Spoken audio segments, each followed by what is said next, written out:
Hi friends, welcome back to Sangavi talks. இன்றைக்கி நம்ம சேனலில் இந்த ஜாம்பி சீரிஸோட நெக்ஸ்ட் எபிசோட் தான் பார்க்க போகிறோம். வீடியோக்குள்ளே போகிறதுக்கு முன்னாடி நீங்கள் இன்னும் சங்கவி டாக்ஸை சப்ஸ்கிரைப் பண்ணலன்னா சப்ஸ்கிரைப் பண்ணி பெல் ஐக்கானை கிளிக் பண்ணிடுங்க. கூடவே இந்த வீடியோக்கு ஒரு லைக்கையும் போட்டுருங்க. அப்போ தான் இந்த வீடியோ நிறைய பேருக்கு போய் ரீச் ஆகும். இப்போ நெட்டோட கேங்கை காட்டுறாங்க. இந்த சீரீஸில் நெட்டோட பேர் எர்த்து. இப்போ எர்த்தும் அவன் ஃப்ரெண்டும் அங்கே சுற்றி அவங்களுக்கு ஏதாவது உதவுற மாதிரி பொருள் கிடைக்குமான்னு பார்க்க போகிறாங்க. அப்போ தான் அவங்க ஒரு ட்ரக்கை பார்க்குறாங்க. அந்த ட்ரக்கோட இன்ஜினும் ஸ்டார்டிங்கில் தான் இருக்குது. அங்கே சுற்றி இருக்க மற்ற கார் எதுவுமே ஆன் பண்ணுற நிலமையில இல்லை. ஸோ அந்த ட்ரக் இருக்கனால இவங்க அதை யூஸ் பண்ணிக்கலாம்னு நினைக்கிறாங்க. பட் அந்த ட்ரக்கில் ஃபியூலும் ரொம்ப கம்மியாக தான் இருக்குது. ஸோ இவங்க என்ன நினைக்கிறாங்கன்னா இவங்க நைட்டு தான் அதை யூஸ் பண்ணிக்கலாம்னு நினச்சிருப்பாங்க. ஸோ அந்த ட்ரக்கோட இன்ஜினை வந்து அப்போ ஆஃப் பண்ணி வச்சிடறாங்க. அப்போ கரெக்டாக இந்த ஜாம்பிஸ்லாம் எங்கேயோ ஓடுது. அப்போ தான் ஏன்னா ஹெலிகாப்டர் சத்தமும் கேட்டிருக்கும். இவங்களும் ஹெலிகாப்டர் நம்மளை தான் காப்பாற்ற வருதுன்னு நினச்சா அந்த ஹெலிகாப்டர் வந்து பேசஞ்சர் ஹெலிகாப்டர் இல்லை, அது மக்களை சுடுறதுக்கு பயன்படுத்துவாங்கல்ல அந்த மாதிரி மிலிட்ரி ஹெலிகாப்டர். ஸோ அந்த ஹெலிகாப்டர்லேருந்து நிறையா புல்லட்ஸ் மூலமாக ஜாம்பிஸ்லாம் அட்டாக் பண்ணிகிட்ருக்க நிறையா ஜாம்பிஸ் அந்த சத்தம் கேட்குற திசையை நோக்கி ஓடுது. அப்போ ஒரு ஜாம்பி கிட்ட இவங்க கிட்டத்தட்ட மாட்டிக்கிறாங்க. எப்படியோ அந்த ட்ரக்லேருந்து வெளியே வந்து ட்ரக்குக்கு கீழே ஏர்த்தோட ஃப்ரெண்டும் ட்ரக் மேலே ஏர்த்தும் ஒளிஞ்சுக்கிறாங்க. அப்போ கூட அந்த ஜாம்பி அவங்க ரெண்டு பேருக்கு பக்கத்துலேயே போக அங்கே இன்னொரு ஜாம்பி வேறு வருது. இவங்க அப்படியே உயிரை கையில் பிடிச்சிட்டு அங்கே நின்றுட்டுருக்க கரெக்டாக மறுபடியும் அந்த புல்லட் சவுண்ட்லாம் கேட்க அந்த ஜாம்பி அங்கேருந்து ஓடிடுது. இப்போ அப்படியே ஒரு வருஷம் முன்னாடி காட்டுறாங்க. அந்த டைமில் நிங்கோட அம்மா நல்லா தான் இருந்திருக்காங்க. இப்போ நிங்கும் நானும் சண்டை போட்டுட்ருக்கா. அவங்க ரெண்டு பேரையும் சமாதானப்படுத்தி வச்சுட்ருக்காங்க. அப்போ நீங்கள் சொல்லிகிட்டு இருக்கா அவள் ஃபோன் உடஞ்சி போச்சுன்னு. சான் கிட்ட கம்மி ரேட்டில் அவள் மொபைல் வாங்கியிருப்பா. அதை சொல்லிவிட்டு அவங்க ரெண்டு பேரும் மறுபடியும் சண்டை போட்டுட்ருக்காங்க. அவங்க ரெண்டு பேரும் அமைதியாக இருக்க சொல்லிவிட்டு அவங்க அம்மா கிளம்புறாங்க. அவங்க அம்மா கிளம்பும் போது டெலிவரி லேடியாட்ட தான் போகிறாங்க. பட் ஒரு இடத்துல வண்டியை நிறுத்தி அவங்க இன்னொரு காரில் ஏறுறாங்க. என்னன்னு பார்த்தா அவங்க அம்மா உண்மையாக டெலிவரி உமன்லாம் இல்லை போல். அவங்க ஏதோ பெரிய கான்ஃபிடென்ஷியலான ரிசர்ச்சர். இப்போ ஏதோ ஒரு விஷயத்தில் அவங்க ரிசர்ச் பண்ணிட்டு இருக்காங்க போல். அப்போ அந்த இடத்துக்கு போகிறதுக்கு முன்னாடி அவங்க ஒரு மேனேஜராட்ட ஆள்கிட்ட பேசுகிறாங்க. எனக்கு ஒரே மாடலில் சேம் டைப்பில் 2 மொபைல் வேணும்னு. அதுக்கப்புறம் அவங்க அந்த லேபுக்குள்ளே போகிறாங்க.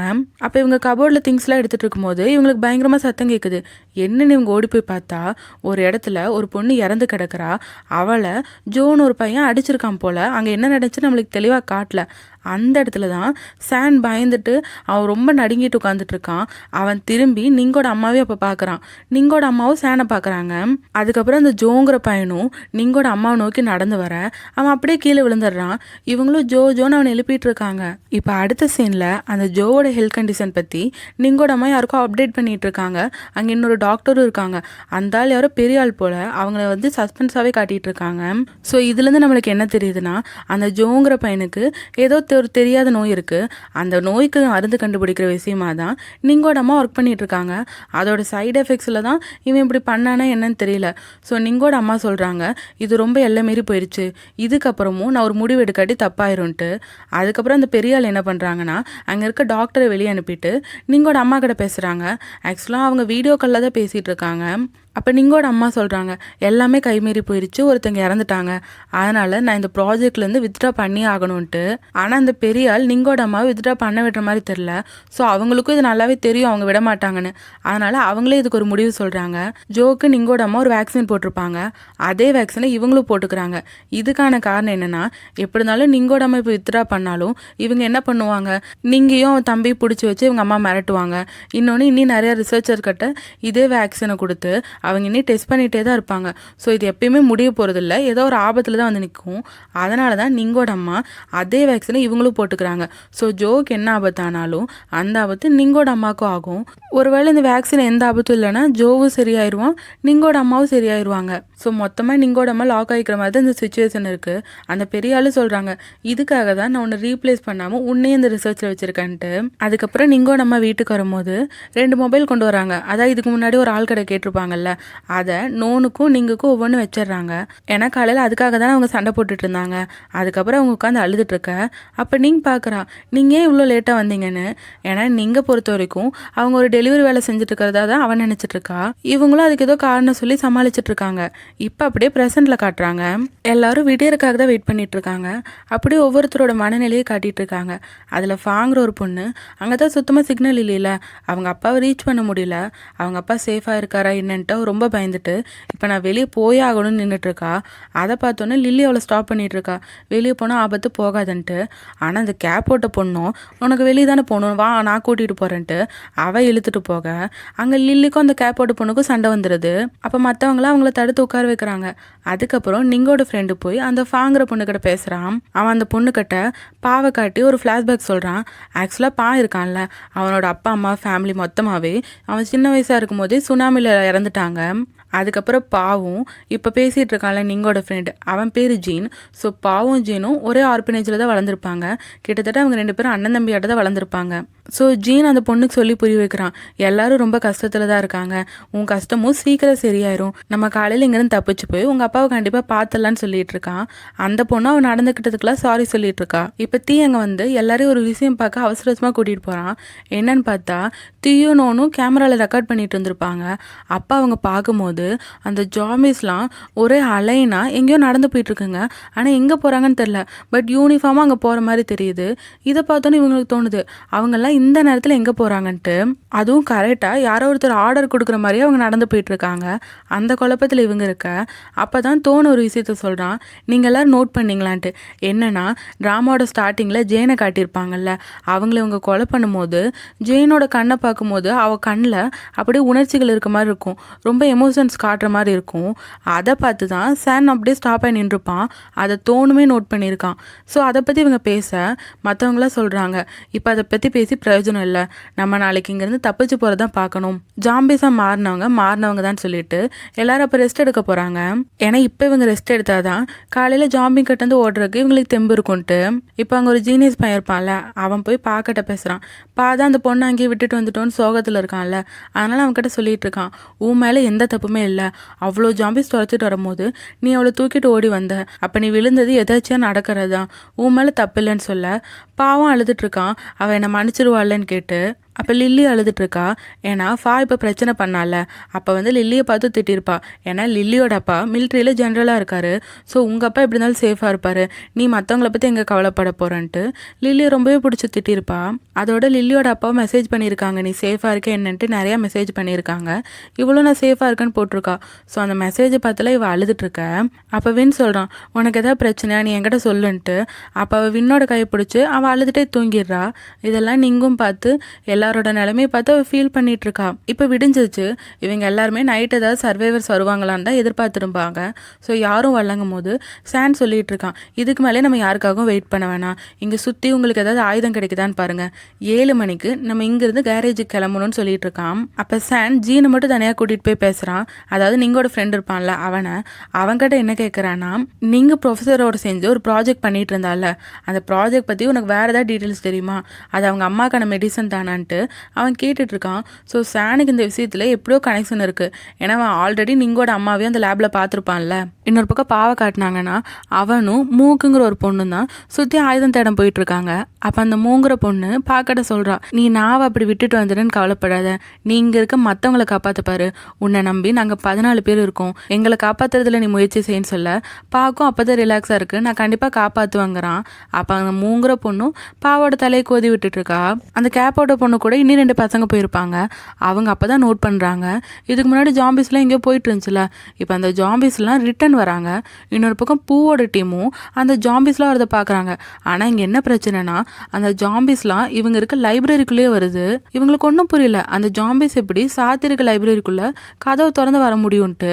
ஸோ அந்த இடத்துல தீ அப்படியே எட்டி பார்க்க அப்போ அந்த ஜாம்பி நிபுறும் போது அவன் பயந்து குனிஞ்சிடுறான். அப்போ தான் ஒரு ஷாக்கிங்கான விஷயத்த சொல்கிறான். என்னன்னா அந்த ஜாம்பிங்கெல்லாம் எப்பயும் அவங்க இங்கே வந்து வேலை செய்வாங்கல்ல, அந்த மாதிரி அவங்க டெய்லி ஒர்க்கை பண்ணிகிட்டு இருக்கு. இவங்களுக்கு இங்கே என்ன நடக்குதுன்னு ஒன்றுமே புரியல. ஸோ இவங்க என்ன பண்ணுறாங்கன்னா, நமக்கு தெரிஞ்ச விஷயம் எல்லாருக்கும் தெரியணும், இதுக்கு மேலே நம்ம ஹாலுக்கு போகிறது ரொம்பவே ஆபத்து, ஸோ நம்ம இங்கே பிரிஞ்சு ஒவ்வொருத்தங்களுக்காக போய் இதை கன்வே பண்ணிவிட்டு எல்லாரையும் கேரேஜுக்கு வர சொல்லிடுவான்ட்டு இவங்களாம் பிரிஞ்சு போகிறாங்க. நோனும் நீங்களாம் ஒரு டீமாக போயிருப்பாங்க. அவங்களும் உள்ள ஜாம்பிஸ் வரதை பார்த்து ஷாக்காக இருக்க அப்போ கரெக்டாக பூ போய் அவங்களெல்லாம் கூட்டிகிட்டு வந்துடுறான். இன்னொரு பக்கம் அந்த கேப்போட பொண்ணோட டீம் இருப்பாங்கள்ல, அவங்களுமே ஜாம்பிஸ் பார்த்து ஒளிஞ்சு வந்துட்டு இருக்காங்க. அப்போ அவங்களுமே இந்த ஜாம்பிஸ்லாம் வேலை செய்கிறத பார்த்து ஷாக்காயிட்டு இருக்காங்க. தீ போய் சான் அவங்க கூட இருக்கவங்களெல்லாம் கூட்டிகிட்டு வந்துட்டு இருக்கான். இன்னொரு பக்கம் லில்லியும் என்ன பண்ணுறாங்கன்னா அவங்க 2 பேர் தனியாக தான் போயிட்டு இருக்காங்க. அப்போ தான் அந்த லைப்ரரியில் இன்னொரு இடம் அடைச்சிருக்கும். அந்த இடத்துல ஜாம்பிஸ் தட்டிட்டு இருக்கிறத பார்த்து இதுக்கு மேலே இங்கே இருக்கிறது சேஃப் இல்லை, இங்கேருந்து தப்பிக்கலான்ட்டு அவங்க ஜன்னல் வழியாக குதிக்க போயிருப்பாங்க. அப்போ லில்லி வந்து அந்த ஜன்னல் கிட்ட இருக்க திட்டில் இறங்கிட்டா. ஃபா இறங்கலான்னு போகும்போது தான் அங்கே வெளியே ஒரு ஜாம்பி இருக்கிறத பார்த்துட்டு அவள் உள்ளே போய் ஒளிஞ்சுக்கிறா. அதை பார்த்துட்டு லில்லியுமே ஒளிஞ்சுக்கிறா. இன்னொரு பக்கம் அந்த ஜாம்பிஸ்லாம் பார்த்தா உங்கள் கடமை நினச்சிக்கு ஒரு அளவு இல்லையாங்கிற மாதிரி அதுங்க கோவமாக எல்லா வேலையும் செஞ்சுட்ருக்குங்க. ஆனால் அப்பன்னு பார்த்து நேற்று கோவத்தில் ஃபோனை உடச்சிருப்பா. அந்த ஃபோன்லேருந்து பீப் பீப்னு சவுண்ட் வர ஆரம்பிச்சிருச்சு. அதை ஆஃபும் பண்ண முடியல. ஸோ அந்த ஃபோன் சத்தம் கேட்ட திசையை நோக்கி வெளியே இருக்க ஜாம்பிஸ் வர அந்த இடத்துல லில்லி மாட்டிக்கிறா. ஸோ லில்லி அந்த ஜாம்பி கிட்டேருந்து எஸ்கேப் ஆகி ஓடிட்டுருக்கா. இன்னொரு பக்கம் ஃபாவால் என்ன பண்ணுன்னே தெரியல. அந்த லைப்ரரியில் இருக்க மொத்த ஜாம்பியும் ஃபாவோட ஃபோன் சத்தம் கேட்குற திசையை நோக்கி தான் ஓடிட்டுருக்கு. ஃபா அப்போ என்ன பண்ணுறேன்னு தெரியாமல் அவளும் அந்த ஜன்னல் வெளியே குதிச்சிட்றா. ஆனால் லில்லி ஓடி போனால அவள் அந்த ஜாம்பி கிட்ட மாட்டி அந்த ஜாம்பி லில்லி கடிச்சிருது. அதை பார்த்து ஃபா பயந்து நின்றுட்டு இருக்க. அந்த ஜாம்பி ஃபாவை கடிச்சிடக்கூடாதுன்னு லில்லி அந்த ஜாம்பியை பிடிச்சிக்கிறா. அப்போ ஃபா அதை பார்த்து அழுதுகிட்டே அங்கேருந்து ஓட இன்னொரு பக்கம் பூவோட தீமும் எஸ்கேப் ஆகி வந்திருப்பாங்கல்ல, அவங்க ஃபாவை பார்த்து அவளை கூப்பிட்டுக்கிறாங்க. ஆனால் அவளையுமே நிறைய ஜாம்பிஸ் துரத்திட்டு வந்திருக்கும். ஸோ அவங்களெல்லாம் தடுத்துட்டு இருக்கான். ஆக்சுவலாக ஜாம்பி ஸ்டோரிஸ்னாலே நிறைய கேரக்டர் இருக்கனால நேமில் கொஞ்சம் கன்ஃபியூஸ் ஆகிற மாதிரி தான் இருக்கும். ஸோ நான் ஒவ்வொருத்தங்க சொல்லும் போதும் அவங்களுக்கு ஏதாவது ரெஃபரன்ஸ் வைக்கிற மாதிரி சொல்லி உங்களுக்கு ஈஸியாக சொல்கிறேன். இப்போ 2 எபிசோட் நீங்கள் கம்ப்ளீட் பண்ணும்போதே உங்களுக்கு ஆல்மோஸ்ட் எல்லா கேரக்டர் நேமும் தெரிஞ்சிடும். இப்போ அந்த கேப்போட்ட பொண்ணு, அந்த ஜீனியஸ் பையன், வின்னு எல்லாரும் தான் ஒன்றா வந்துட்டு இருப்பாங்க. அவங்க லில்லி ஜாம்பி கடிப்பட்டு படுத்திருக்கதை பார்த்து பயங்கர சாக்கில் நின்றுட்டு இருக்காங்க. வின்னெல்லாம் லில்லிக்கு ரொம்பவே சப்போர்ட்டாக இருந்திருப்பான். இப்போ லில்லி இப்படி இருக்கிறத பார்த்தோன்னே அவன் அங்கேயே அழுதுட்டு இருக்க. அந்த கேப்போட்ட பொண்ணு மட்டும் நான் கிளம்புறேன்னு சொல்லிட்டு கிளம்பிடுவா. ஸோ அந்த வின்னும் ஜீனியஸ் பையனும் லில்லி கிட்ட தான் இருக்காங்க. இப்போ வின் லில்லியோட நிலைமையை பார்த்து சாக்கில் இருக்க. அப்போ அந்த ஜீனியஸ் பையன் நோட் பண்ணுறான் லில்லி கொஞ்சம் கொஞ்சமாக ஜாம்பியாக மாறிட்டு இருக்கிறத. அப்போ மற்ற டீம்லாம் ஜாம்பி கிட்டேருந்து எஸ்கேப் ஆகி கேரேஜுக்கு வந்துடுறாங்க. எல்லாரும் ஒவ்வொரு திசையிலும் ஏறிட்டு இருக்காங்க. ஒரு கட்டத்தில் எல்லாரும் ஒன்றா மீட் பண்ணிக்கிறாங்க. அப்போ நிறைய ஜாம்பிஸ் வர இவங்க என்ன பண்ணுறாங்கன்னா பிரிஞ்சு போகிறாங்க. அந்த கேர்ள்ஸ் எல்லாம் ஒரு பக்கமும் பாய்ஸ்லாம் இன்னொரு பக்கமும் போகிறாங்க. ஏன்னா இவங்க என்னதான் டோர் கட்டேருந்து தப்பிக்க பார்த்தாலும் அந்த ஜாம்பிஸை கட்டுப்படுத்தவே முடியல. அதனால தான் இவங்க இந்த மாதிரி பிளான் பண்ணேன். அப்போ வந்து ஃபா அவங்க கூட தான் போகிறா. ஆனால் அவள் ஜாம்பிஸ் பார்த்த பயத்தில் அவள் கேர்ள்ஸோட போகாமல் அந்த 2 டோருக்கும் நடுவில் நின்ற. இந்த பக்கம் பாய்ஸ் கத்திட்டு இருக்காங்க நீ அவங்க கூட போன்ட்டு. ஆனால் ஃபா பயத்தில் அப்படியே நின்றுட்டு இருக்கா. ஜாம்பிஸ்லாம் அவன் கிட்ட வந்துடுது. அதுக்கப்புறம் மறுபடியும் இந்த பாய்ஸ் இருப்பாங்களா அந்த பக்கம் ஓட ட்ரை பண்ணேன். அதுக்குள்ளே நிறைய ஜாம்பிஸ் அங்கே வந்துட அவங்க டோரை க்ளோஸ் பண்ணிடுறாங்க. கடைசி வரைக்குமே அந்த பொண்ணு எப்படியாச்சும் உள்ளே கூப்பிட்டுக்கலான்னு பார்த்துருப்பான். ஆனால் அங்கே நிறைய ஜாம்பிஸ் வர ஃபா எப்படி இருந்தாலும் ஜாம்பிஸ் கிட்ட மாட்டிக்கிட்டா. அதனால தான் அவங்க டோரை சாத்திருப்பாங்க. ஸோ இப்போ ஜீனை திட்டிகிட்டு இருக்கான் நீ தானே டோரை சாத்தின, அங்கே நம்ம நினச்சிருந்தா ஃபாவை காப்பாற்றிருக்கலாம், உன்னால தான் காப்பாற்ற முடியல, நீங்கள் வேணா போங்க நான் அங்கேயே போகிறேன்னு சொல்லிட்டு அவன் அழுதுட்டு இருக்க.